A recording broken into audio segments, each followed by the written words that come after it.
Welcome to Courtside. I'm your host, Marcus Frank, here with my co-host, Gavin Evans. Gavin. This And is our second off-season episode. yep, What and I a mean, start to the yeah, off-season. so much has happened since our last episode, Marcus. I know we did a lot of speculating in that last episode, and a lot of it has come to fruition. A lot of stuff we really did not see coming at all. I mean, This just might like be some the out of the blue stuff. craziest. Yeah, like so many unexpected trades. I You know think, how Shams is always talking about like this is going to be the craziest offseason ever, the craziest yeah, trade yeah. deadline ever. It really did happen this time. Like he wasn't lying. I remember last season he said that, and last season was a Nothing. really mid-off Yeah. season. But I mean, this was, I don't think there have ever been this many top caliber star players traded in one offseason. Arguably, three top 10 players were traded. So, should we just Yeah, I jump mean, right into it? definitely three top 10 players.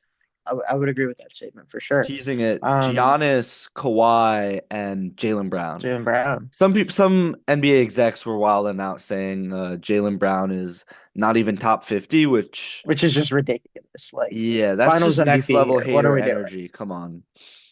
They're just mad they couldn't get him. But Yeah. do you want to start off with the earliest trade of that list, the Giannis from the Bucks to the Heat trade? Yeah, the crazy thing about this trade, I was just thinking to myself, like, what trades happened. I forgot about the Giannis trade. I literally Yeah, I forgot about it. That's how many trades were happening, and it was so it long did. It ago. kind of like went under the radar. It was just so telegraphed is the thing. Like Yeah. we kind of knew about it like for like weeks, I feel like. So there wasn't much like anticipation. It wasn't out of the blue. But for sure, I mean, a crazy trade. So the Heat received Giannis Antetokounmpo and Bobby Portis for Tyler Hero, Khalil Ware, Jaime Jaquez Jr., Kasparis Yakunchionis, something like that. The 13th pick in the draft, which turned into Nate Ament. Uh, two more first rounders, first round pick swap, and then a second rounder. Low-key elite haul for Yeah, I Giannis for the mean, Bucks. Insane. Miami That's like their whole really team. like mortgaged their future on winning a chip in the next couple of years with a core of like Giannis and Bam, because I mean Tyler Hero, Khalil Ware, and Triple J like we're all like really like I mean starters or like sixth or seventh man off the bench last year. I feel like for them Jaime Jaquez was their sixth man of the he year, was nearly sixth man yeah of the yeah. year. He Tyler was Hero elite started last year. yeah. Khalil Tyler Ware like Hero, a young guy franchise with a ton of guard. potential. Like Yeah. And this is like an Jonas also insane had some haul. potential.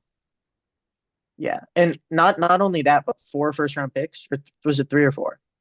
It's Um, three first round picks, unprotected, and a pick swap. And those first yeah, rounders are far into the future in the yeah, 2030s. And the thing 2031 and about 2033.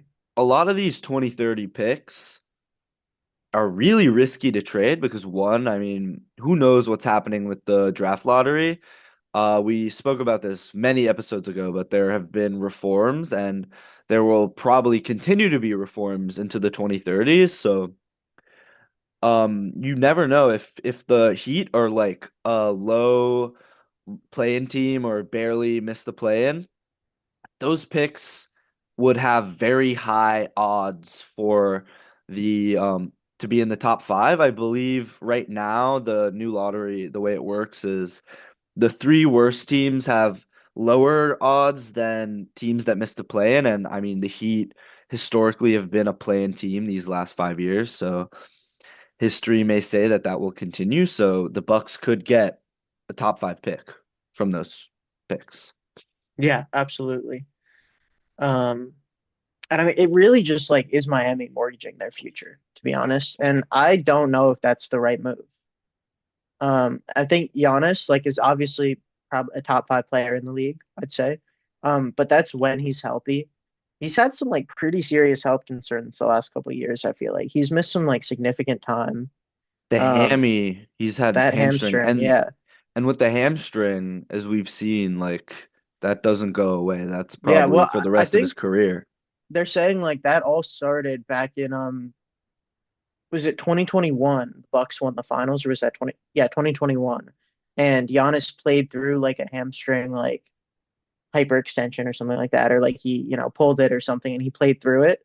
And he said that's like affected him ever since, right? Like hamstring injuries are something that really can linger for professional athletes. And especially as you get older, I mean, Giannis isn't that young anymore. He He's is, turning 32 this year. yeah, I mean, 31, turning 32. Like, I don't know if he has that long left in him. Like, I mean, come on.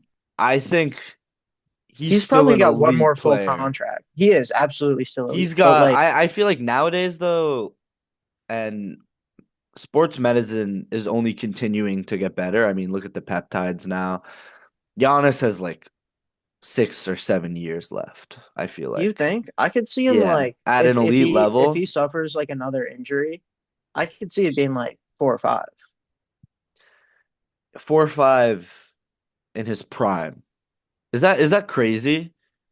I mean, I he's just his like what, game is all speed and athleticism, but he but that's did the thing develop a better is mid-range jumper speed and 24, athleticism for big 25. men is something that can like disappear in an instant. I feel like, you That's know, true. um, I feel like we've seen a lot more like guards play well into older ages recently. Or like smaller big men like forward like people who play the three like LeBron, Kevin Durant, guards like James Harden, Steph Curry playing like into older ages. But when I mean, Giannis is what, like, is he 7 foot? Yeah, 6'11". Like, it's just so much harder. Every time, you hit the ground hard, you put so much more, like shock and force into your knees and everything like that. It really is. It's so much harder for them to play, longer. I So, think to me we have to switch the way we view age now because look at a guy like Kawhi. 2 seasons ago, he had a knee injury. Everyone thought it was over for him. He's I think, turning 35. He just turned 35 a couple days ago, and he had the best season of his career at age 35. Was able to heal the injury thanks to modern medicine and surgery. I feel like this deal in terms of the age of Giannis is not as much of a concern. More to me, I mean, just the Heat lost all of their depth. Well, I saw people talking about them getting Bradley Beal. I mean, come on, when your savior is Bradley Beal, you really have to look in the mirror yeah, absolutely. at And I the team mean, you're building. they lost their all-star guard in Norm Powell. He left in free agency for quite a bit of money. So, I mean, do they really even, they don't really have a point guard. They don't Davion have, Mitchell, yeah, I guess the he guard, really the is, guard play is terrible. it's awful. But like also you got to think that defensive back or front court of Giannis and Bam is absurd. Like nobody's getting into the paint with those No, two, yeah, like at all. and Bam, who's playing the five? Bam or Giannis? It's Bam for sure, I think. Yeah, that makes more sense. And Bam, he kind of developed a decent outside shot, so the I spacing mean, is probably less second of an greatest scorer issue. of all time, right? Wilt, Bam, That Kobe. Wilt Bam Kobe, 83. Yeah, that's true. Gotta look Um, at if you look at it that way, I mean, this team is horrifying. yeah. But Bam did I shoot, mean, he shot just 31% from three, so he's that's not a rough. lights out shooter, not like Brook Lopez level of a spacing big for Giannis, but he I can get mean, it done. a lot of the talk about LeBron coming back to Miami is if he came back, they would put him in like a shooter role, and he would just be like a, corner three shooter guy, which That I would think be is ridiculous to disgusting. have LeBron doing. Like I think that's, Yeah. the greatest player of all time, and you're gonna put him in the corner and make him shoot threes. But that's, I mean, kind of like what they need right now is a shooter, because Giannis like can't really shoot, Bam can't really shoot. So they have like Davion Mitchell to shoot, and that's about it. They Um, do have Tim Hardaway Jr. They signed him. oh, did you see the whole thing about Tim Hardaway Jr. and the number? Yes. So his And the his dad dad, wouldn't let Tim him. Hardaway Sr., his number 10 was retired by the Miami Heat. And his Tim Hardaway Jr.'s whole career, he's worn number 10 in honor of his dad. And when he signed with Miami, his dad was like, "Oh, I don't want to unretire my number for you. You can't wear it." Which is like ridiculous to, I mean, you name your kid after yourself. He's Tim Hardaway Jr. and you won't let him wear your number. is just crazy. But I think I he do have changed his breaking mind. news. Yeah. Yeah. He Did changed it he as of he changed his today. mind, which is the right decision, I think, for sure. I mean, That's just that's next level hater energy from your own yeah, father. I mean, that's come on, ridiculous. man. Like that's gotta like kill your confidence as a player, I feel like. For sure. And Um, Tim Hardaway Jr. is no scrub. He actually had a pretty good season last year with the Nuggets. yeah, no, I mean Played he's 80 a good games, player. averaged 13 points, shot 40% from the three. I mean, solid shooter for Giannis. Yeah, for Who else they sure. got on that roster? They traded for Andrew Wiggins, right? Or Yes, no, they is they, he? they got him in the Yeah. Jimmy trade, so they Hmm. re-signed him. Yeah. So they've got like is Nikola Jovic still on the team, I think. Yes, they re-signed Simone Fontecchio, Fontecchio, and yeah. they have Pele Larson, and they obviously got Bobby Portis. So they got a Yeah. decent thing going It's on just kind of a there. bunch of like I don't know, it's a bunch of guys, but like I don't know if any of them can really be that guy besides Giannis and Bam. I think getting Bradley Beal on It a helps maybe for vet min sure, would be good for them. And he's still getting that Phoenix money from the buyout. which is Who ridiculous, else? by the way. Chris Middleton, I think, is a target for them. He's still a free agent. To me, this is a team, I think it may take a year or two I think, to get the yeah, pieces. I think they need to wait till I don't think they're really winning this year, to be honest. I don't think they're in like that different of a situation that the Bucks and Giannis were last year, to be honest. Um, but I No, think come on. Bam is so much better than Miles obviously Turner. Bam is way better than Miles Turner, but like in terms of the other guys on the team, like I That's feel true. honestly, if you take Ryan Rollins and put him on this team, he starts at the two, I feel like. Yeah, but they're gonna get if they get Beal, then he's definitely Yeah, off yeah. the bench. Um, I mean, put this team in last year's East, maybe like third, fourth seed, but this year the East is shaping up to bro, be horrifying. It's the kind of East absurd is how much better it nuts is. this year. Like it's actually crazy. I feel like the conversation switched like overnight from well, also I think we've seen the West really like is beatable the last 2 years. Obviously, the Knicks just beat the Spurs. Um, and 2 years ago, the Pacers almost beat the Thunder. I mean, it came down to a, like act of God, Halliburton tearing his Achilles at the beginning of game 7 for the Pacers to not win that. Like the West, for all the talk about them being crazy, like really are beatable.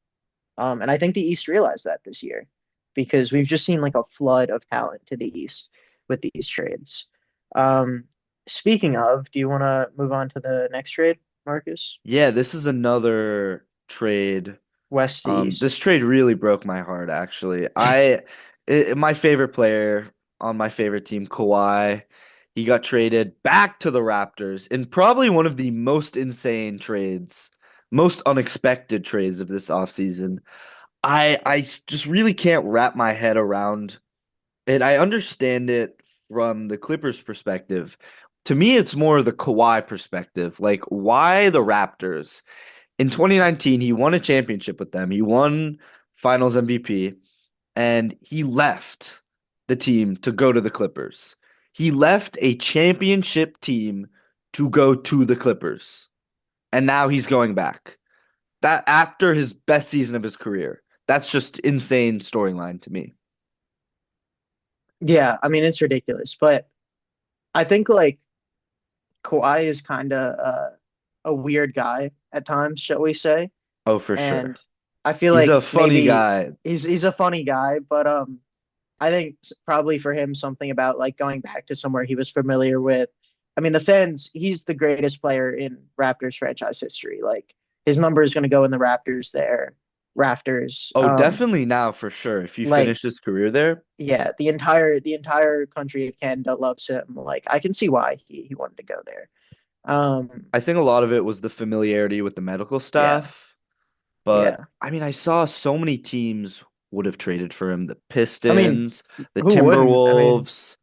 top 5 player in the Um, league for, for last season. Like, who wouldn't want to trade for him? And I mean, they really didn't even give up an insane amount. So the Raptors got I Kawhi Leonard. I think the Clippers got a really good return though, No, that's considering I yeah, think it's both teams. It really is a win-win for both teams. yeah, I agree. I think the Clippers got a good deal out of it, but I also think the Raptors, like in terms of at least in terms of like draft capital, didn't give up a crazy amount. I mean, Should we read it so out? yeah, so the deal was Raptors received Kawhi Leonard, and the Clippers got Grady Dick, Brandon Ingram, a first rounder in 2031 and another in 2033, two second round picks in 2030 and 2033, and then a first round pick swap in 2027. So only two first rounders going to the Clippers plus the swap, so three total. Um, and I feel like when we see guys like Mikal Bridges went for, was it four first round picks a Five couple first years round ago? Five picks. first round picks. Um, Crazy. Desmond Bain was four first round picks, I think. Um, Not having to give up like more picks than that, I feel like is a good deal for the Raptors. Even if they had to give up like Brandon Ingram and Grady Dick. Yeah, I think with the Mikal Bridges trade, obvious overpay, but definitely a very different situation. I think for the Clippers, though, it's a great return. 35-year-old Kawhi Leonard. I mean, he's been healthy the past 1.5 seasons, but 2 seasons ago, it looked like it was completely over for him. And with a guy like Kawhi with his injury history, overnight, it could be over.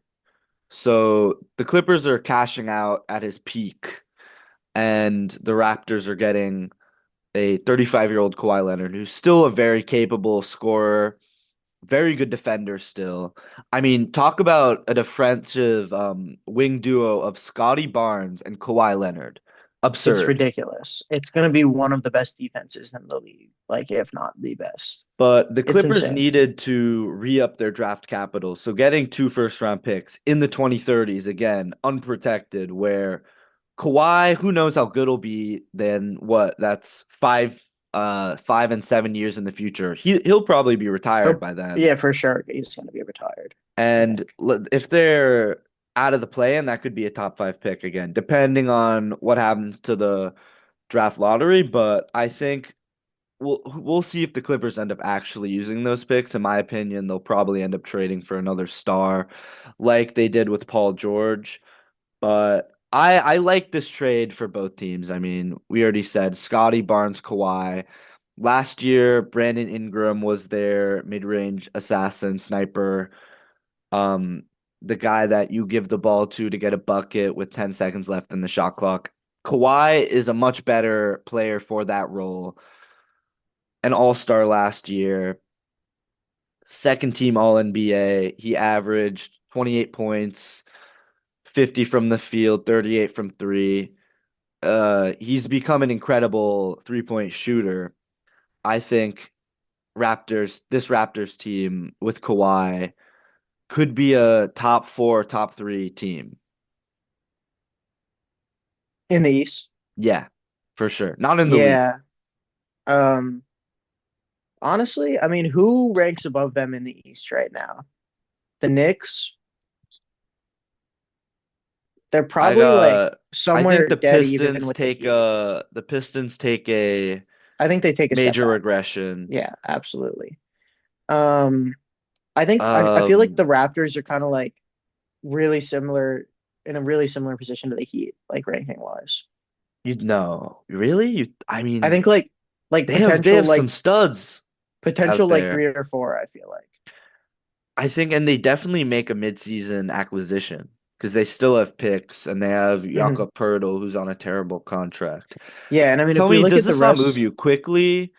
RJ Barrett, Kawhi, Scotty Barnes, Jakob Poeltl, and they have Colin Murray Boyles, Jacoby Walters, I think who are CMB can take two a leap. great If Colin defensive Murray Boyles players. can take a leap this season, I think he could be really good. But like I don't know if there's a Jamal whole lot of Sheed, depth here. I don't know. I think that if I'm looking at both rosters here, the Clippers and the Raptors. I think the Clippers came away from this trade with like way more depth on their roster for sure. than the Raptors had. But Um, Kawhi is such a great player. He elevated this Clippers team to a winning season. We were 6-21. The only reason we had a good season is because Kawhi went hero ball mode.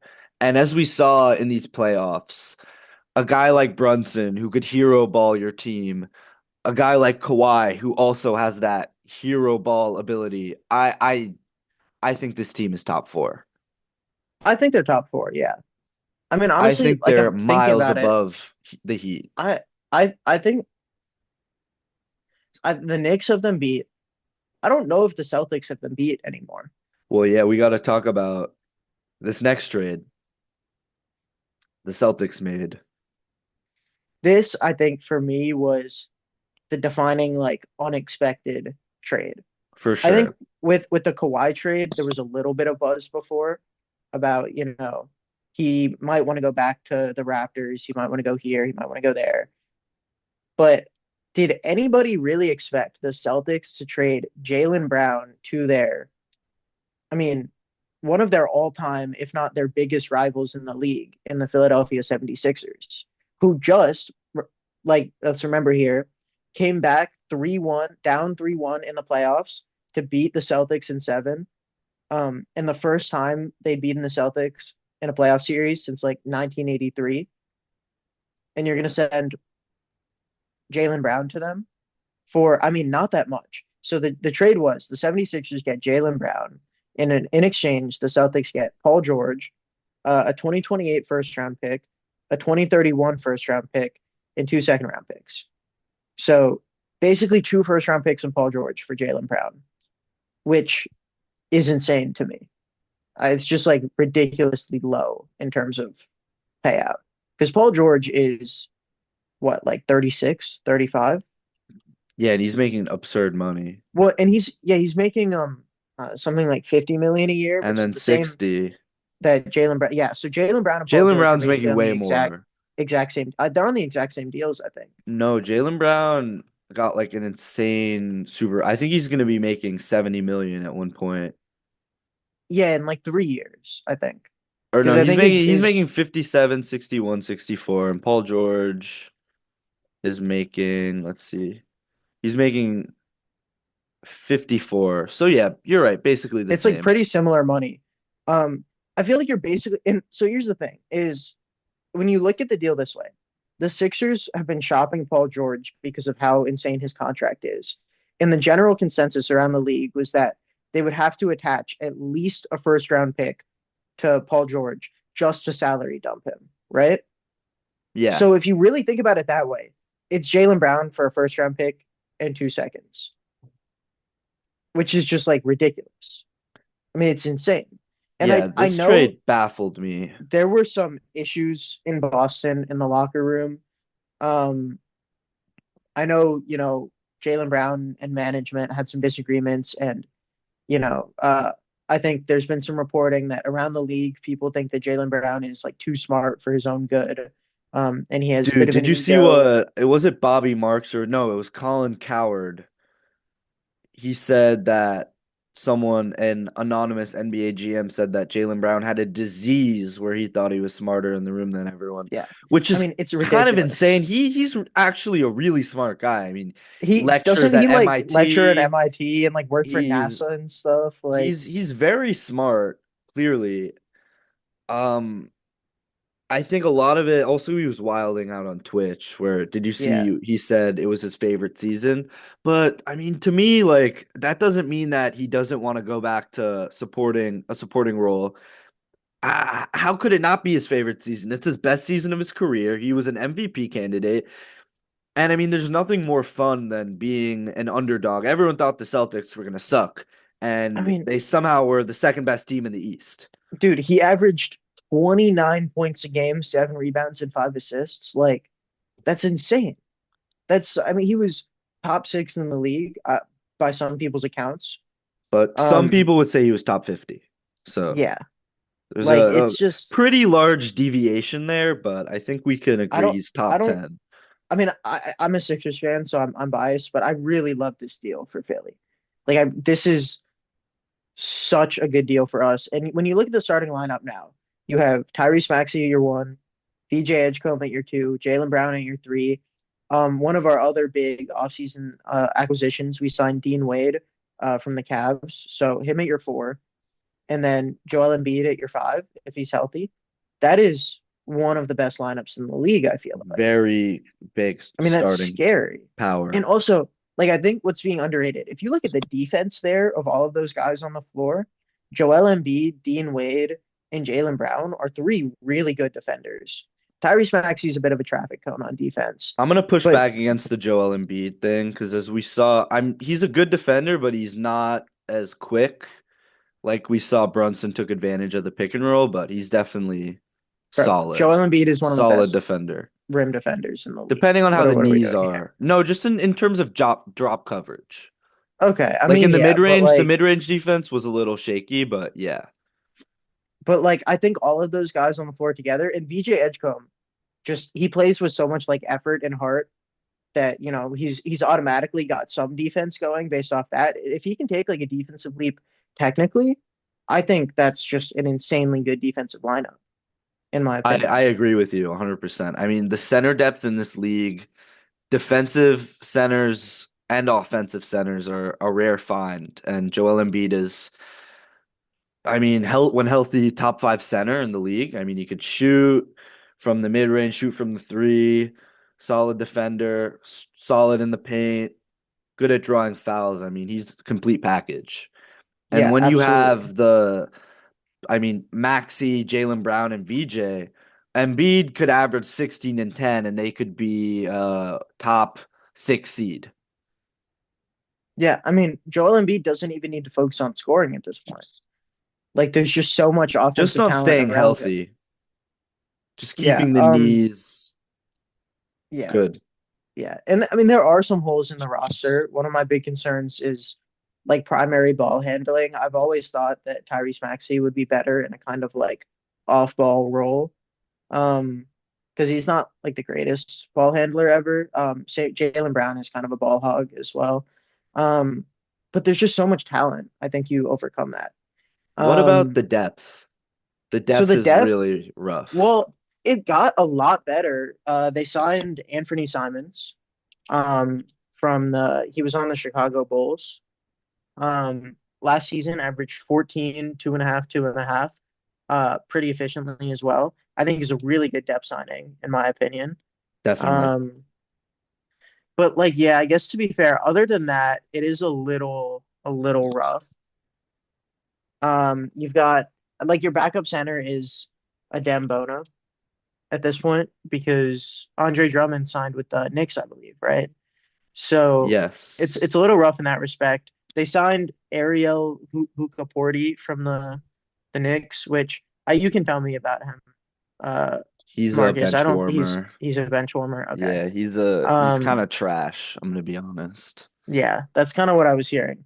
Oh, they signed Caleb Love, who's someone I've followed since college. I think he's really just a baller. Like offensive talent wise, he's I think really really good. They got him on like a two-way deal as well.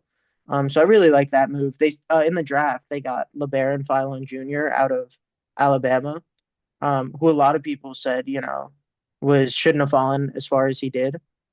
And I'm excited to see him play in the summer league. We'll see if he's any good. So it's a little kind of cooked in the depth department, but they still have room to sign, I think, one more roster spot. And streets are saying they're saving that roster spot for LeBron James, who has yet to make his decision, but That apparently would if Philly LeBron is went to the Sixers, that just absurd. apparently Philly is really Ring, in the that's mix here. it's ring season in Philly. And I gave myself like 24 hours of like delusion when that story like first broke that he was considering Philly. But like I still kind of believe it, to be honest. Like I think it's possible. I really like It could happen. I just like LeBron's dragging this whole thing out. But He's being a bit of a pick me, I'm gonna yeah. be Streets honest. are saying It's he a might go to little Cleveland. corny. He wants to go back home to Cleveland. But like, dude, LeBron solves so many holes in this roster. And I don't know if you saw LeBron's, There's one ball, Gavin. There's one ball. but I think LeBron doesn't want to score anymore is the thing. I saw that he wants to go to a team where, the scoring load can be taken off of him. And I don't know if you saw Rich Paul, who is the CEO of Clutch Sports and LeBron James's agent, he has a podcast with NBA reporter Max Kellerman, and he did a breakdown of kind of all of LeBron's like potential landing spots. And with the Sixers, he was just going on and on. Uh, Apparently LeBron and Tyrese Maxey are very, very close. LeBron loves Maxey, and Tyrese Maxey is a sports client. He's one of their, like core clients, actually. So there's a strong connection there between Rich Paul, Maxey, Rich Paul, LeBron.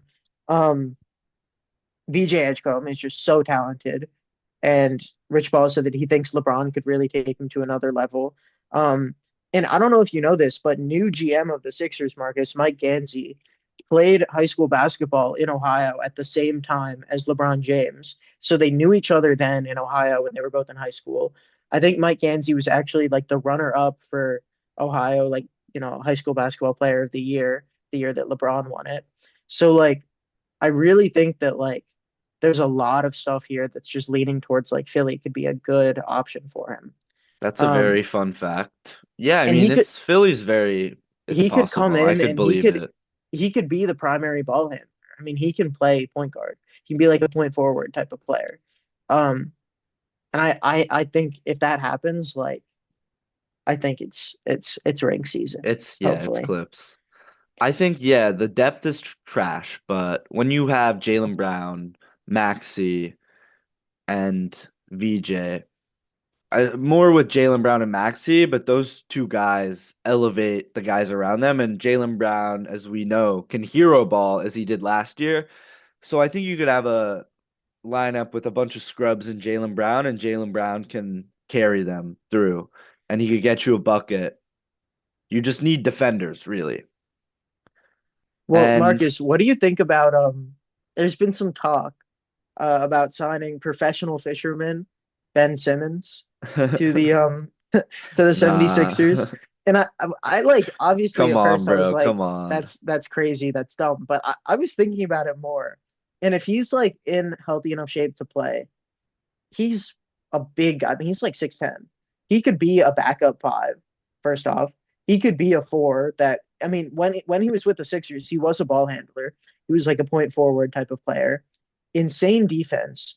You don't need him to score when you have all these other guys around him. You don't need him to score, which was really the big problem in his departure from Philly and his issues, like when he passed up the layup against the Hawks in 2021, right? I think that's a great depth signing. Like I to be agree honest, 100%. The depth is lacking. He's not a great player. He's a really good but defender. He was I on the think Clippers in that backup five role, and I the think biggest issue was the lack of any aggression at the rim. He really was just a cone on offense, but the defense is elite. that's what I'm saying, and I feel like if you put him on this team, it solves so many of their problems as well. I mean, he can rebound, he can assist, he doesn't need to score, he plays defense. Like I really would like that signing if they can't get LeBron, and he can come on a vet min, I assume too. For Like sure. I He don't would think he not be wants like a signing. He's lot of not getting money. money. I mean, Yeah, no I mean one who is giving Ben Simmons more than a vet min he's in the big two literally six. Come on. a professional fisherman right now. Quite Um, not quite literally, no joke. He is a professional fisherman. That is what he uh, has been doing. I would love that signing, to be honest. Yeah, I mean, it would be a good signing for sure. I think all of that after LeBron falls, we'll probably see that. Yeah, I think a lot of the league is kind of held up on LeBron right now. That's Um, the second major plug. but the thing is, I also saw that LeBron wants to go to a team that makes like a big splash, right? Which is the Sixers have done, the Heat have done, things like that, right? The Cavaliers haven't done anything this offseason. I mean, like But literally do they nothing, I need feel like. to? I don't think I to me the Cavs is not it's not going there. It's not about winning a ring. It's it's about about like going home, full but also circle. I think his story is finished in Cleveland, to be honest. he went there, didn't win a ring the first couple of years, went to Miami. He was the villain. Everybody hated him. He came back. He won the ring. Cleveland, this is for you. All that. I feel like he's kind of done with Cleveland. I think it it opens the box back up to go back to Cleveland, and I don't think that needs to happen. I think his story is done there, and I also don't think that Cleveland's like a real contender. I've been saying I think I think Cleveland is they kind of could with LeBron phony. they could be a contender. I think that fixes a lot of their issues. Should we look at this trade though from the Celtics perspective? Because that I've been thinking so much about why they would do that. Because to a non person who is not tapped into front offices and how they operate now in the modern NBA under the new salary cap and the new CBA, it really doesn't make sense. But after thinking about it a lot, it makes more sense to me. Do you know? Should we explain the second apron first? Oh yeah. Do you want to go ahead with that So, or? yeah, the second apron was introduced in the new CBA, which came into effect in 23-24. And the second apron is a major reason why the 2024 Celtics team got broken up after Jason Tatum tore his Achilles and they lost to the Knicks. But if a team is in the second apron, one, all of the effects of the first apron are in effect. So that is sign and trades are not permitted. If the player acquired keeps the team above the first apron, you cannot sign players who were waived during the regular season if their salary was above 12 million. And salary matching and trades has to be within 110% of the salary. So that essentially just means you can't take back more salary in trades. And all that really does is limit roster building significantly. In the second apron, though, it's pretty catastrophic, a lot of the um, disincentives. So you cannot have access to the mid-level exception in free agency, which is around 15 million. It's a pretty significant salary. I mean, we just saw a guy, Rui Hachimura, signed for 50 million. Rui Hachimura, a very quality player, so that affects you. You cannot trade first round picks 7 years out. Another really big issue. You cannot use trade exceptions from previous years, and you cannot use cash and trades. And the worst one to me, a first round pick moves straight to the end of the first round if the team is in the second apron for 3 of 5 years. That one is just insane to me. That that could really be catastrophic to a team for roster building. So that is one reason why the Celtics moved Jaylen Brown. We said before, he's making a crazy bag, and he's going to want an even crazier bag after this season. And with the modern CBA, the amount of money a player makes to their amount of effect on the court is a really important assessment that front offices need to make.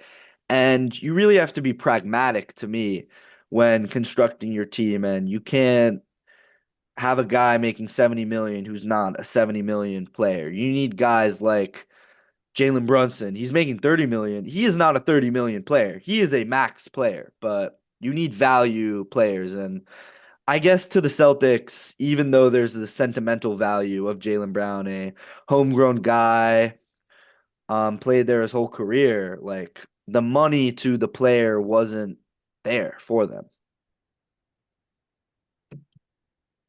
Yeah, I mean, I guess, and he would have wanted. I mean, I'm certain. I think he's 3 years left on his deal, Yeah. and he would have wanted like $100 million a year, something like ridiculous. Um, but I mean, the reporting was when they initially were trying to do a deal with Philly, they wanted Paul George, VJ Edgecombe, and five first round picks. What, And five first round five picks? first round picks was the deal. And that got negotiated down to Paul George and two. So you took out VJ Edgecombe and three first round picks in that deal. I mean, that is just an insane level of like downgrading what you're getting. And before Giannis went to the Heat, the Celtics were talked about a lot as another like contending spot for him. And Dude, a lot of the talk they was should have done it. it was they didn't want to give up Hugo Devastating. Gonzalez or like Baylor Schneiderman in that deal. And that's what sunk the Giannis to the Celtics deal. And so then you're forced to turn around and trade him for Dude, old washed Paul George. Like that's just ridiculous. It's settling is what it is. And it's just it's like yeah, it's really it's terrible. crazy. Brad Stevens also won executive Yeah, of the year, general and then he manager of the goes and year. Yeah. does whatever this is. But I mean, from the Celtics perspective, the money thing makes sense, but I think for the Sixers, it's not as much of an issue because right now, clearly they're all in on this core, Yeah. and Jaylen Brown and Paul George make similar money, and you were going to be stuck with Paul George anyway. So you get an upgrade. And I think another thing with the new CBA and just how much money is important to consider when building a roster, when you have a really good young player still on his rookie contract like VJ Edgecombe, you need to go all in before he is making max money because then you could fit in more players, just Hmm. more better players, right? Similar Absolutely. situation with the Raptors. I mean, they have Scotty Barnes on a lower salary than he'll probably be making in 3 years. So why not go get Kawhi and max him, and you could have this roster. Yeah. It's really, you need to maximize your timeline. You kind of got to go all in early on once you have that roster together. Hmm. For sure.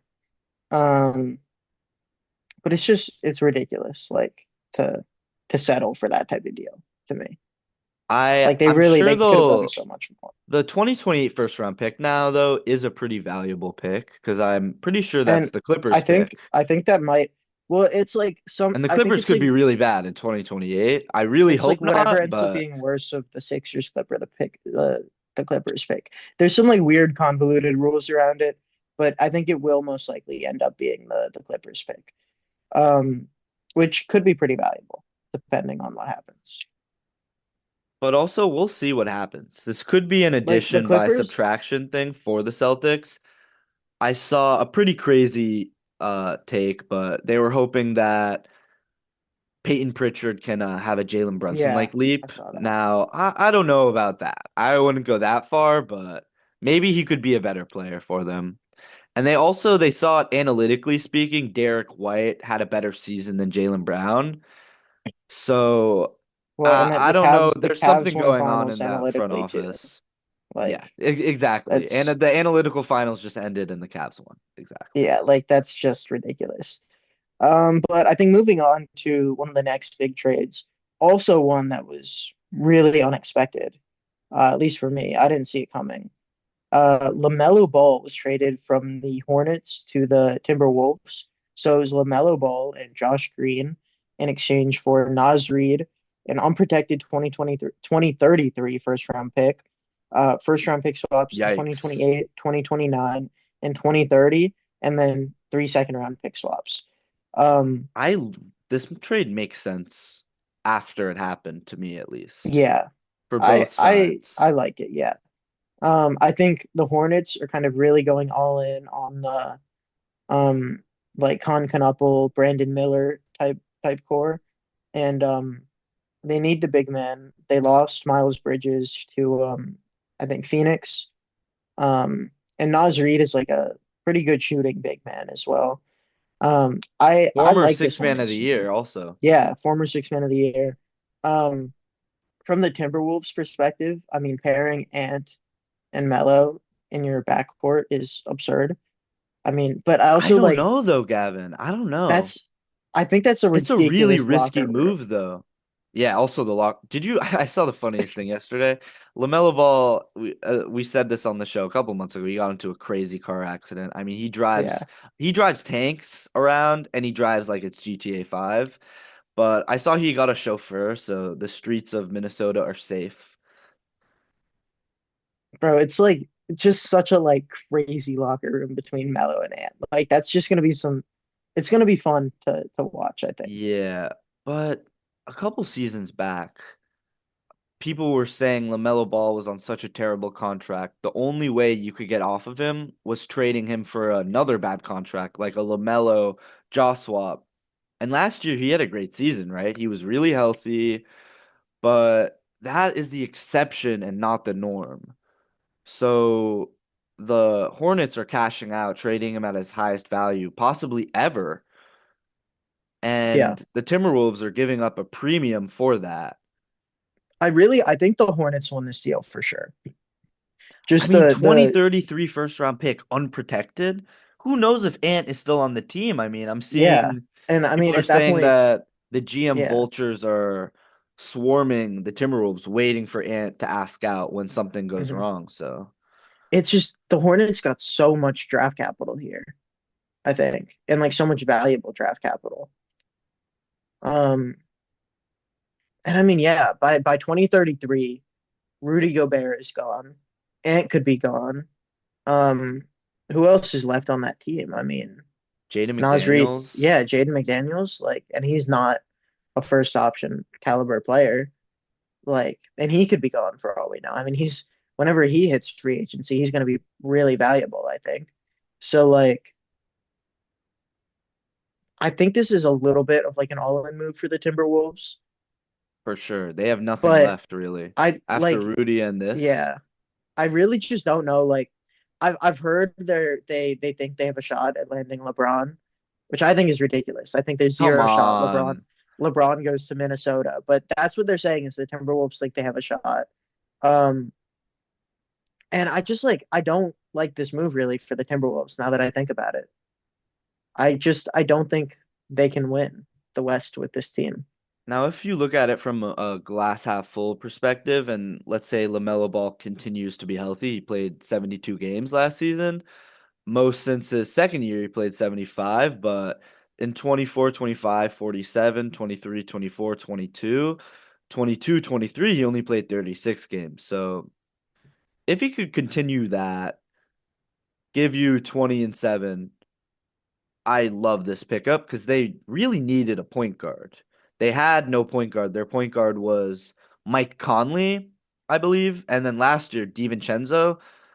Mike Conley was a point guard, but we call him Uncle Mike now because what? He's 41, and DiVincenzo was a two guard. And DiVincenzo is going to Um, be out all of next year yeah, with the the torn Achilles. ACL, Or Achilles. was it Achilles? ACL? I don't know. He tore something that he's going He's to be out out all for a year year, for. Um, and I so think they like were I just hoping for Ant to take like a point guard leap, like James Harden. We saw he became a point guard, but Ant is clearly a two guard. yeah. I think like this could be a like a 5 seed in the West, a 4 seed maybe even. I mean, I I think the think it Thunder could have been they could beat. be good. I think the Spurs have been beat for sure. Um, They have a if this works out, if LaMelo's healthy, I feel like they could be decent. they could be decent for sure, but like I don't think they could be great. But don't you Like think the West kind of got weaker as the we go West did get on weaker, with but this I think next trade? you have in the West, you have two just absolute juggernauts at the top that you don't see in the East. I think the East, everybody got better, right? Like everybody, it's not incredibly top heavy, I think. Like I think it's there's like 6 teams that are all in like very serious contention. I think the West undisputedly runs through San Antonio and Oklahoma City. Like I think just the gap between 100%. those two and everybody else in the West is so insane and hard to get over. And the East doesn't have that. So I just like and we just saw the Timberwolves lose in 6 to the Spurs in the playoffs. Um and like if you think about that series, if you put LaMelo Ball on that team and take Nas Reed away, did they win that series? I don't think so. I think they could have though. Ant was injured, remember?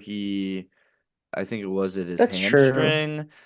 Um And I guess they could DiVincenzo got hurt have. during the series, If but let's say like DiVincenzo's healthy, LaMelo, I mean, he gives you that point guard and he could elevate Rudy Gobert. I mean, think about those lobs Rudy's going to be getting next year. He's got terrible hands, but a LaMelo lob is much better than a DiVincenzo lob. that's true, but then say that series goes to 7. Say they win in 7. Then they have to go into, facing the Thunder in the Western Conference Finals who just swept the Lakers in 4, right? And then you got to get through them. I just don't know if it's like realistic. Yeah. I mean, I think this team is definitely betting on a Jaden McDaniels leap, but hey, when you got a guy like Ant, and I think Ant clearly he wants to win. It's not about the money, all about the money to him. So when you have a chance to upgrade, a risky upgrade, but a chance to upgrade to LaMelo Ball, you gotta go for it. It's the same with this next team, this next trade, the Walker Kessler trade to the Lakers. You gotta go all in for your star before they leave. Should we talk about that? The Walker Kessler deal. Yes. So the Lakers got Walker Kessler from the Jazz. I guess was it like a sign and trade? Yeah. Um, for unprotected first round picks in 2031 and 2033, and then first round pick swaps in 2028 and 2030. So four first round picks for Walker Kessler is like insane. I mean, it's just truly like it's such a high price to pay. And he's a good center, don't get me wrong. And the Lakers needed a center. They also traded DeAndre Ayton to the Wizards for I think a couple of first round picks and some like bench warm or second round picks and a bench warmer after this deal. So he's for sure their starting center. And But he's like, getting 30 million, I think, 35. yeah, he's getting paid a lot. I don't know how much I like this deal. And if you look at It's the a rest of this terrible team, deal, man. Terrible. um, it's just so expensive. And like you could have used those first round picks to get Kawhi or Jaylen Brown for four first round picks, right? Like, and instead you went and got Walker Kessler. And I mean, the starting lineup, it's the Snowtime Lakers, they're calling it, not the Showtime Lakers, because it's like Luka Doncic, Austin Reeves, Walker Kessler, Sandro Mama Chavelli or whatever his name is, and just one more guy. Who else do they have? Who'd you say? Mamuskivili, Kessler, Reeves, Luca. Who's their three? Like, I don't know. I mean, they have like Jake LaRavia, Dalton Connect. Oh, I guess it would be Jake LaRavia. Ugh. Yeah, that's really bad. Yikes. Like this is literally this is this is This is Luca and a bunch of Snowtime guys. Lakers. All right, yeah. So it says, oh, Quentin Grimes. Quentin Grimes would be like their Quentin starting Grimes three. is a three, though? He's a two. He's not. He's a two, but that's how ESPN That's has even it more listed right now, disgusting. which is this is actually disgusting. They have Luca as the point guard, Austin Reeves at the two, which is for sure the right order. Then they have Quentin Grimes starting at the three, Jake LaRavia starting at the four, and Walker Kessler starting at the five. There's That's just no nasty. defense. This is And then defenseless. the bench is Colin Sexton and Sandro Mamukashvili, like and Bronny James. Like Ugh. it's ridiculous. Like Well, they it's just do. You see that guy Cameron Carr, their rookie? mhm. He seems like kind of a stud in summer league, but if he could be good, that it could be a different story. But yeah, no defense still. I think it's just a nasty, nasty team, to be I honest. mean, Like it's all a yeah, bunch of guys who have so great bad. fundamentals, and they're high IQ players. But I High don't care. I don't know if yeah, the real character hires, but like I don't know if this team competes in the West at all, to be Luka honest. is one of the worst defenders in the league, probably. Oh And you yeah, need to Quentin Grimes surround him defense with sucks. defense. Austin Reeves defense sucks. I can't imagine Jake LaRavia's defense is good. Um, like Walker, it's they're just betting on Walker Kessler to be a Rudy Gobert level defensive talent where he could carry the team and hold down the paint. I would bet a lot of money that Walker he's Kessler is not. not going to wake up and become Rudy Gobert. Yeah, it's just an absurd roster construction. I think Rob Pelinka's gone in, 2 years. He I got think so lucky, man, that he Nico really got his Harrison job saved just by gave him a golden egg yeah. on a Because platter. like if you think about the guys he was signing like before the Luka trade, it was like D'Angelo Lopez, Gabe Vincent. like just some bums that like were not good. There was the, whole Russell Westbrook fiasco. Like Man. he's not a good roster builder. I And think he's got to they have go. no more picks. Their picks are gone. Yeah, they're it's They are like cooked. at least the If Heat they need to leveraged their future improve, on Giannis, but leveraging your future on Walker Kessler, like it's just disgusting. I mean, they gave up more picks than the Raptors did for Kawhi Leonard.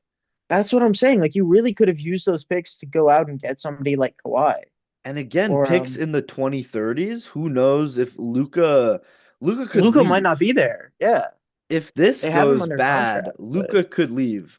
What if he signs with the Clippers? What if he signs with the Mavericks? And oh, okay, bro. Let's not get ahead of I'm ourselves with just the saying, like, what if Clippers. he goes somewhere else? And now there's two unprotected picks It's that it's un it's could be the number unfortunate, one but pick. like the Lakers are just gonna be buns. Like I think there's no way around it. Like And who else they got? Colin Sexton they signed. yeah, they could be in the play-in, but like maybe I don't think they make the 6 seed. I think this is like a 8 or 9 seed type team. I feel like, but like, would a team with Luca ever be like the 8 or 9? Maybe It like could be. the 7. I mean, when you have zero defense, Yeah, I mean you it's just like we see in this league today, defense is very important. I mean, to quote a great man, Nico Harrison, defense wins championships. When you have a team with no defense, I don't think you can definitely not win a championship. I mean, could they? Yeah, they could be a top six seed, but you think. I wouldn't bet on it. I don't know. I think unfortunately it is just kind of over for the Lakers for the foreseeable future. I think the new ownership group needs to take control, fire Rob Pelinka, and kind of just start from like the ground up. And I mean they have money is the thing too, the new group. Because it's the But same people they that own like the tried to do the Dodgers. Dodgers thing where you pay money, but someone's got to tell them we have the salary cap in the NBA to prevent that from happening. You can't just go pay Shohei Ohtani $1 billion in the NBA. That doesn't work. Yeah, So yeah. we'll see. I It's really mean, unfortunate. I mean, maybe we could be wrong, and they could be a great team, and Walker Kessler could become Wilt Chamberlain. But who knows? Anything can happen. Anything can happen. But moving on, the next trade and another one that was kind of a shocker, Ja Morant from the Grizzlies to the Portland Trail Blazers in exchange for Jeremy Grant and Chris Murray. So wow, it's no picks disgusting. involved. And in fact, the Trailblazers' new owner is so cheap, he got $1 million in cash considerations in that deal, just because why not? Um, but like, so I kind of from the Grizzlies' perspective, I get that they were trying to move off of John Morant, and they have been for a while, and rightfully so. I mean, kind of toxic locker room guy, and all the issues he had in Memphis. A change of pace could be good for him, but it kind of sucks not getting any draft capital in return. Like I think they wanted at least a first round pick for him. In exchange, you're getting like Jeremy Grant and Chris Murray, who are like both kind of mid and old, I feel like. And Jeremy Grant's on a bad contract, also. Yeah, bad deal. Pretty much same money, But then also same amount of years. From the Blazers perspective, like Disgusting. this team, you have Dame coming back from injury to start at year 1, Ja at year 2, maybe like Denny Avdia at your 3, Donovan Clingan at year 4, Or I think it's um Tumani or Kamara at year 5. Oh yeah, Tumani Kamara at year 3, at year Denny three. Avdia at year 4, Donovan Clingan at your 5. And then your bench is Scoot Henderson, Drew Holiday, I can never say his name right. Shadon? Is it Shaden Shadon Sharp. Sharp? Shaden Shaden Sharp. Sharp. Robert Williams III, who they picked up in free agency, in City Sissoko. Uh, I They have honestly no like, forward depth. yeah, the forward depth is bad, but like, am I crazy? Like that kind of moves me a little bit. If No. if if Come Donovan Clingan on. can take another leap, I mean, Donovan Clingan like was one like insane like defense and rebounding last year. if he can take a leap and like Jaw, like maybe if a change of scenery like works out for him, and depending on if Dame can come back to be like his full self, I like that team, honestly. And I don't like a Dame Lillard John Morant backcourt. I just don't like that. And I don't get why you would put Scoot and Shaden to the bench. Those are two young because players who Scoot have Scoot is kind of serious buns, to be potential. I mean, honest. Shaden Sharp, 20 points, 45 from the field, 33 from three. He's 23 years old. Why bench him for John Morant, who, I mean, he's been terrible the past couple of seasons.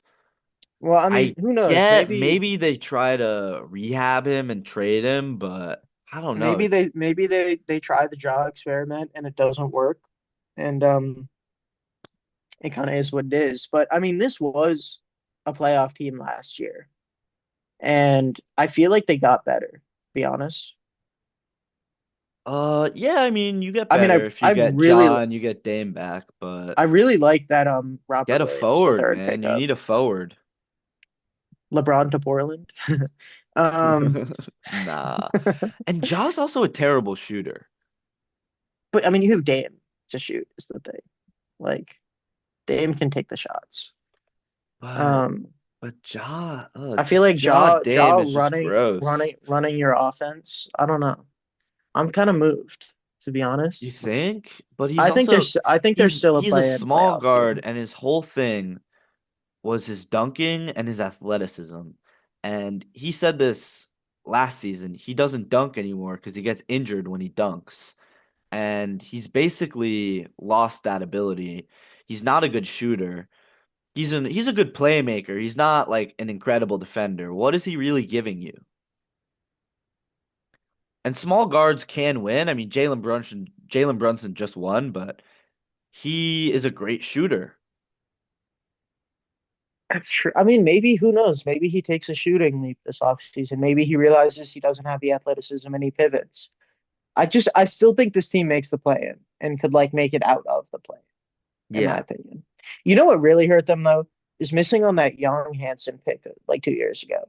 That was truly Yeah. atrocious. Because if that pick turned into like a valuable player, like Dude, you were so high on Young Hansen before. You were saying he's Chinese Jokic. yeah, unfortunately I did say that. Who knows though? He could be Um, nice with it. He could become that guy. I He's mean, 21. I mean, 2 points, 31 from the field, yeah, it's 1.5 kind of like rebounds. He could be it's kind of good. cooked. Who I don't know. knows? I'm kind of I'm kind of out on him. But like, I mean, who else did they miss out on? I Hey, I guess mean, they're, if there's ever a time to buy in, it's when his stock is this low. but like I like the Celtics took Hugo Gonzalez later in that round, and like What obviously pick he's was not the greatest Young? player ever. Young was I think 17 or no, he was 16. He was 16. Oh, he was the Um 16th pick. Ooh, yeah. okay. But like who was after him? Like Drake Powell, Hugo Gonzalez, Kasparis Yakuchionis, who was in that Giannis deal, like Walter Clayton Jr. Like there were some decent guys taken after him, but it wasn't like anyone crazy, I guess. I mean, Danny Wolf and Ben Sarif, Yeah. who are But they've both kind of both been decent. like a little buns for the Nets, but that could just be because they're on the Nets. And Um, Yannick Conan Niederhauser from the Clippers, and oh, for yeah, he's been and a he's much been better good. player than Young Hansen has. Yeah. So like they Also, really I'm did really miss high on on this guy, but Kobe Sanders from that the Clippers. I saw a redraft and he went like 30. guy. Yeah. Yeah, just Um, bad. yeah.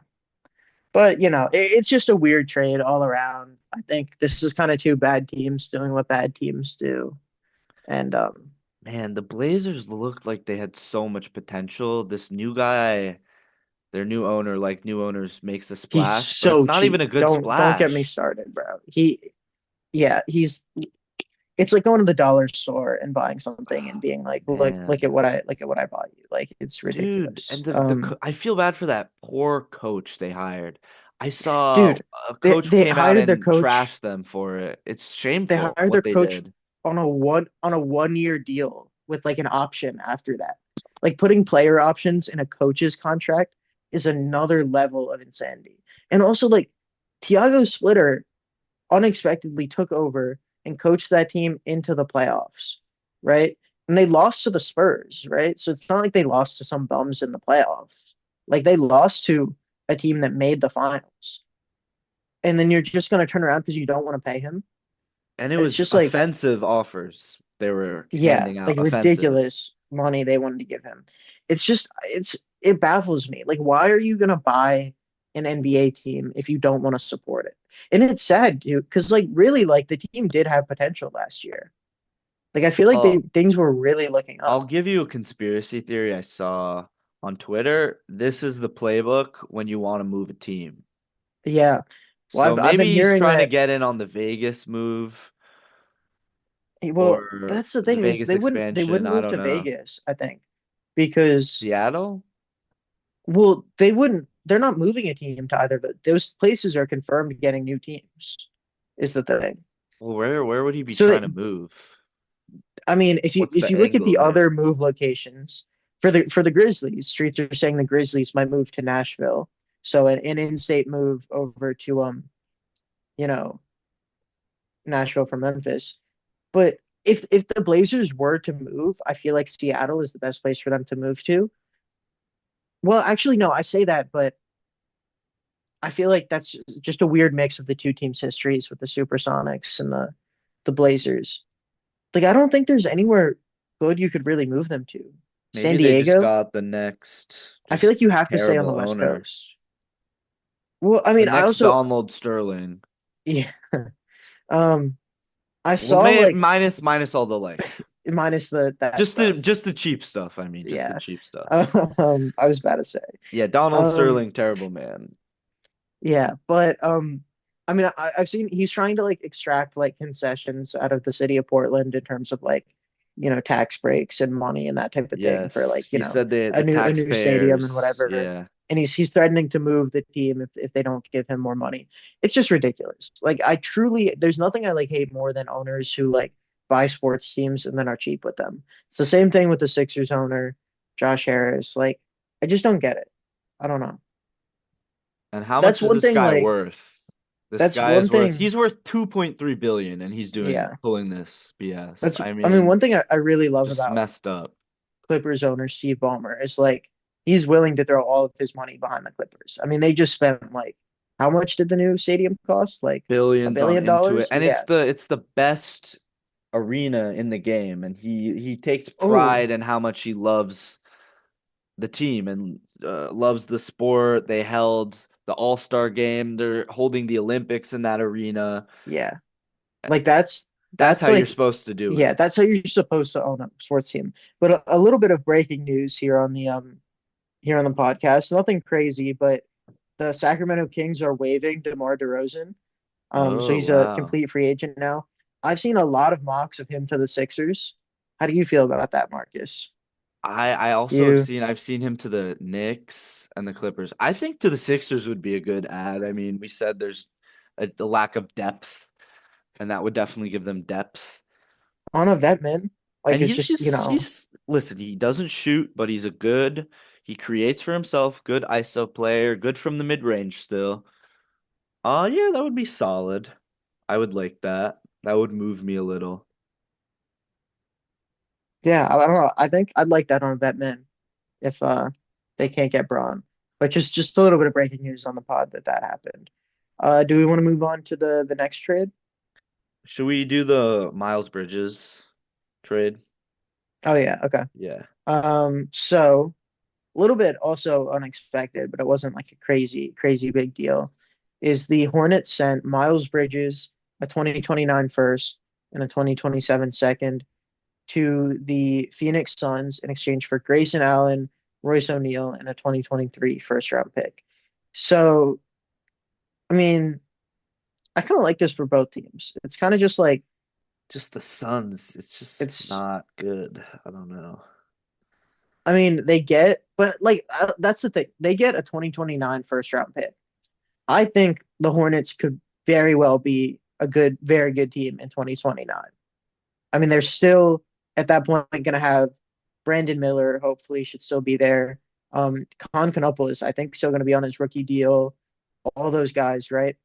So I don't think that's that valuable of a pick. Whereas the Hornets are getting a 2033 first round pick. Who knows what the Suns could be in 2033? They could be awful. I mean, D-Book could be gone in 2033. Devin Booker Um, is going to be what, 36 years old then?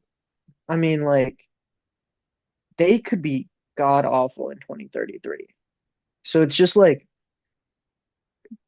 and Grayson Allen and Royce O'Neal are kind of like whatever, you know? Like there's some guys, but like they're nothing special.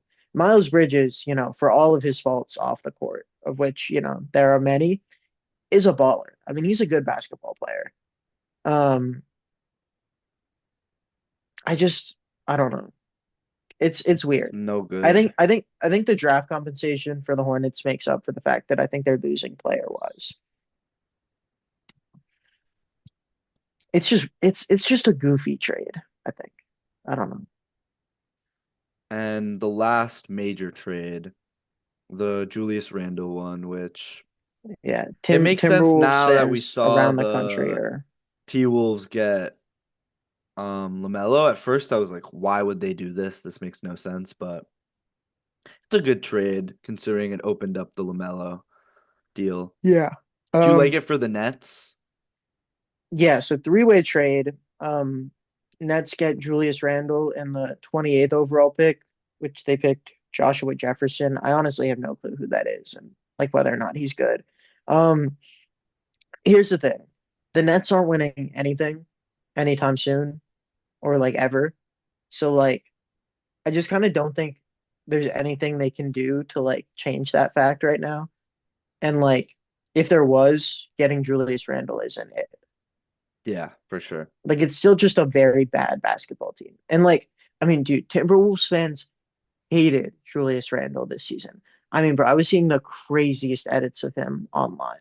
Like people were comparing him to like, just some crazy stuff. So I think I just Yeah, like yeah. the net for the Nets is kind of just like whatever.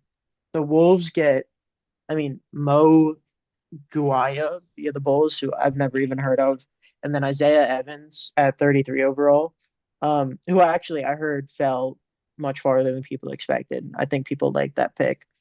And then the Bulls get Nick Claxton. I think the Bulls are the winners of it. I think the Bulls win this getting Nick Claxton because they needed big men. I mean, they had nobody. It was all guards on their roster. It was really, really weird roster construction. And then I think, in my opinion, the Bulls, it's like addition by subtraction. Like just getting rid of Julius Randle makes them better.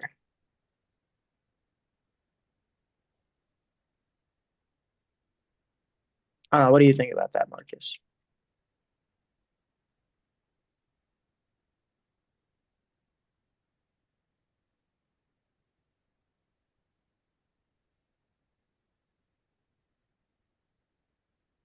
You still there? Sorry. Um, my mic was muted.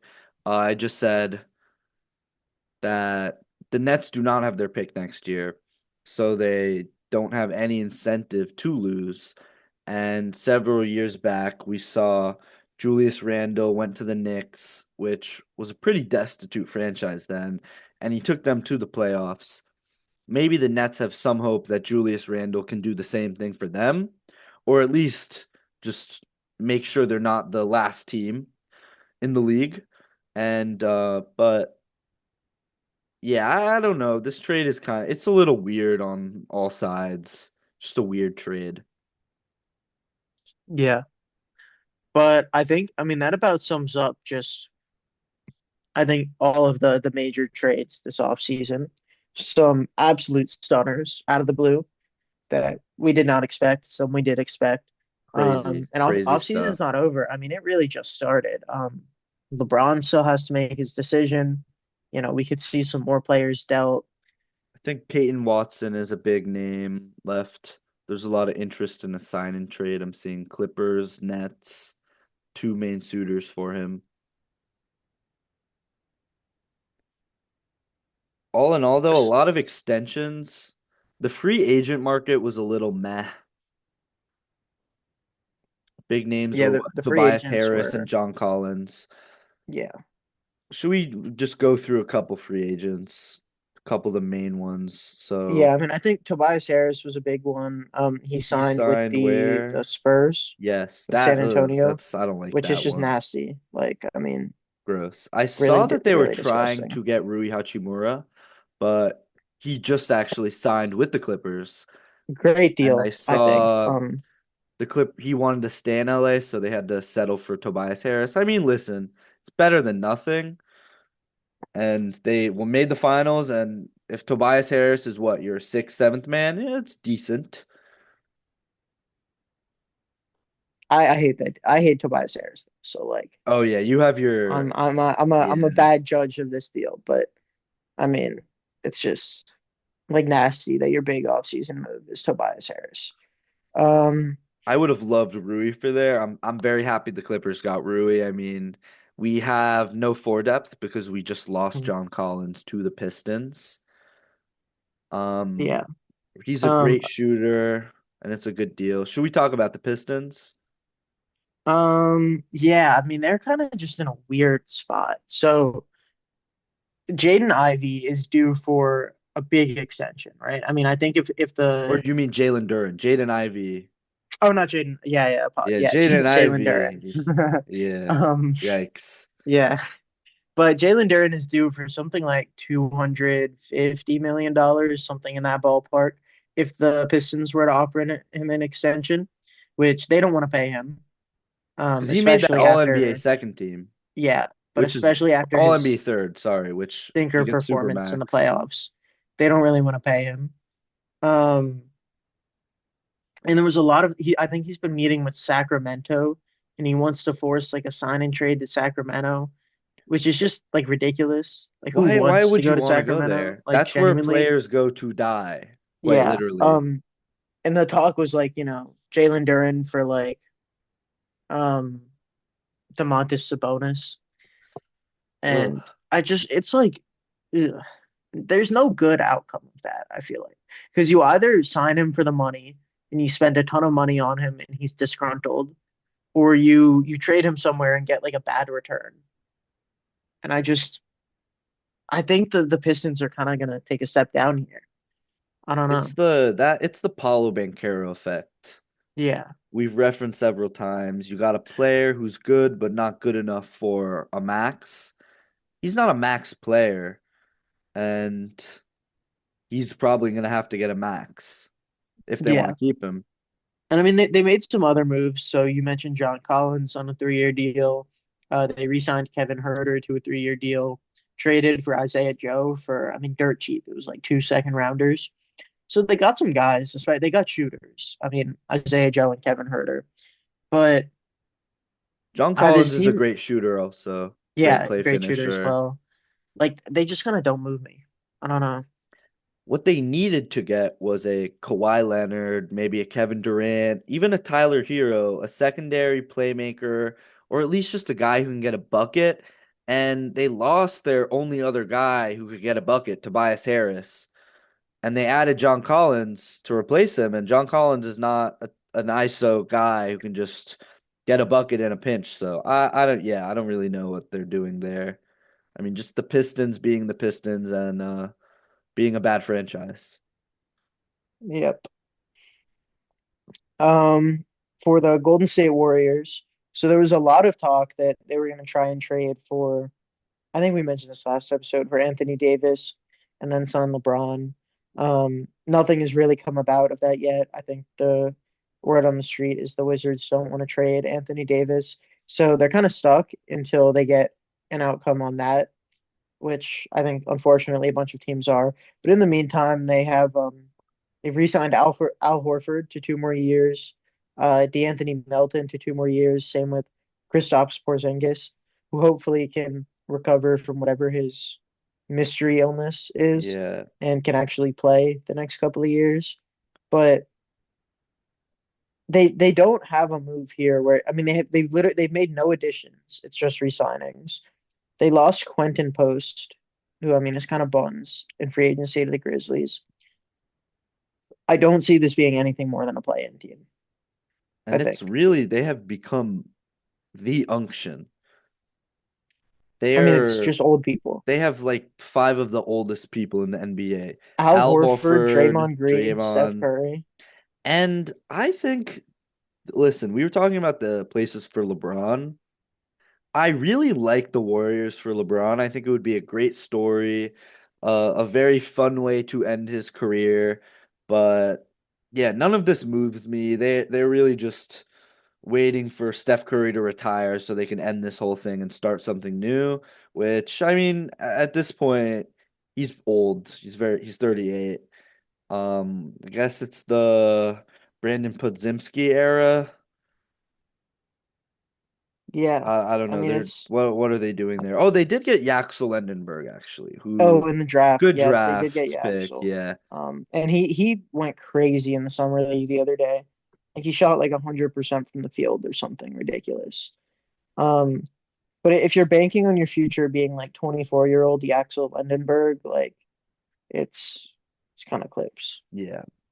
But I feel like what we're at like 2 hours now. That pretty much sums up the major things that just happened in free agency trades and off season, I'd say. Yeah, I think that sums most of the stuff up. I'd imagine, maybe like post LeBron decision, if anything else crazy happens in the offseason, we'll do like a one more recap episode at the end of the summer, you Yeah. think? Or maybe Yeah, we'll do something when we get back to campus live on the radio again. Um like maybe like another a recap preseason episode, report or preseason, something. yeah. Um Trades, off seasons, once yeah. everything's done. Or once So, LeBron signs also. mhm. Because Yeah, I'd I look think out we could see for more trades coming. Yeah, I think just once all of these teams have like a final resolution on LeBron and they're clear to like go about making more moves, I think we'll see a flurry of post LeBron activity. So I'd look Definitely. out for another episode coming later this summer at some point, hopefully, um, for sure. But anything else you have to add, Marcus? Or Should we talk about some WNBA hoops? How do you feel about we that? could mix in some Just W's some, we mixed in some W during the on school air. year. We talked Yeah. about our first breaking news was the Angel Reese trade. But there was some pretty big drama that was permeating into the NBA space. Um, and it's about Caitlin Clark, for those of you who don't know, she is the NCAA all-time basketball leading scorer. She's a great player. She kind of really started a like uptick in WNBA viewership. She's a very popular player, but the players and seemingly the league have this they just despise her for whatever reason. Now, I don't know why they hate her so much. She's great for the game. She's brought so many eyes to the game, inspired so many young fans. And she's a great player. It's not like she was I mean, overhyped. like realistically, I know so many people who literally have only ever watched a WNBA or women's college basketball game in their lives for Caitlin Clark. Yeah. Like she's just brought so many people to women's basketball. And I mean, if I'm being honest, I would not have watched probably any women's college basketball if it wasn't for Caitlin Clark. Um, what she did for the sport, like that LSU Iowa, like Angel Reese, Caitlin Clark rivalry that was going on, just brought so many people into it. Yeah, And and a like the way great the way they've turned rivalry. around and like rejected her is just so weird. It's And just it's not just that they don't like her, they beat her up. They physically yeah. assault her in games I mean they on the literally regular. the They beat Fever her have up. Sophie Cunningham on their roster whose job is to be like an enforcer and protect Caitlin Clark. Like it's ridiculous. And I think, Um a couple years back, she was left off the Olympic team. And most recently, there was a WNBA 30th anniversary poster, and Angel Reese was on it, Paige Bucker's on it, and Caitlin Clark was nowhere to be found. Which, I mean, she was number one in fan voting for guards for the WNBA All-Star team, and she was left off the 30th anniversary poster. I mean, I don't yeah, understand what it's the league is doing. They're squandering this talent. yeah. I mean it's just it's like genuinely, if you had Steph or not, if you had like LeBron coming in for If you the had NBA Michael today, Jordan, Michael Jordan, right? to And me, she is you the just Michael said Jordan. we don't want to market her at all, and it makes no sense. It's like almost like jealousy from the other people in the league, but it's just like and from the officials and stuff. But it's just I don't get it. It's like it's just ridiculous all I around. was talking about this with my dad, and he made the point that maybe she behind the scenes is like asking them for something crazy, and they're like, "We don't need you to be popular." But But like they really, do. they do need her to be popular. Like the hubris there, if this was the NBA, it would be a totally different thing. But the WNBA is kind of in what the NBA was like in the 90s when Jordan came, and Jordan and guys like Magic pulled the NBA out of the depths, and they really just they needed to market him with everything they had, and they did, and that's why they're popular now. But I mean, I don't I know don't about you, know. Yeah, the Marcus, but the only time WNBA.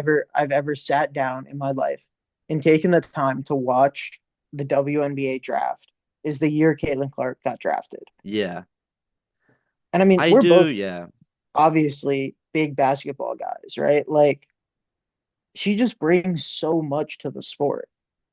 And I just like I don't get rejecting her as, a mascot and face of the league to the level of which they've done so. It makes no sense.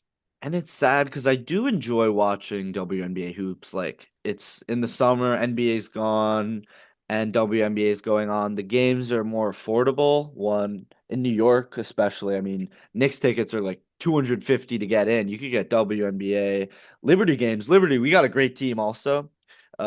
We won the Commissioner's Cup. Um, First team to Hmm. win two, but Yeah, much more affordable. I've been trying to make it out to a DC game. Unfortunately, the DC stadium is in like kind of a little bit of like an iffy area. Oh, So okay, I'm not yeah. trying to go out to games there at night, but like it's it's so approachable, right? Because if you look at I mean you brought up like what Magic and MJ and them like did for the NBA in the 90s.